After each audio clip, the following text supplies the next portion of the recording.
Ito na naman ang aming ulam. Meatloaf.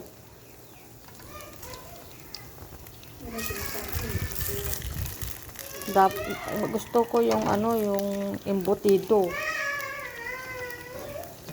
Mas masarap pa yung mas malaki. Ewan ko magkano bang ganun. Nidom ka. Tawa mo ito. Nadurog mo't amin nun. Ano ba yan?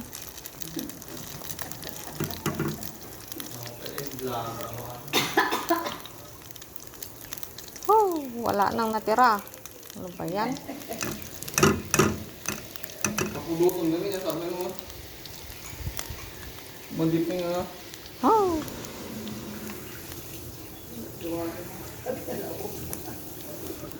Wala na. Dumikit na sa palayok ang ulam namin. Wala nang natira. Ano ba yan? Ano ba yan?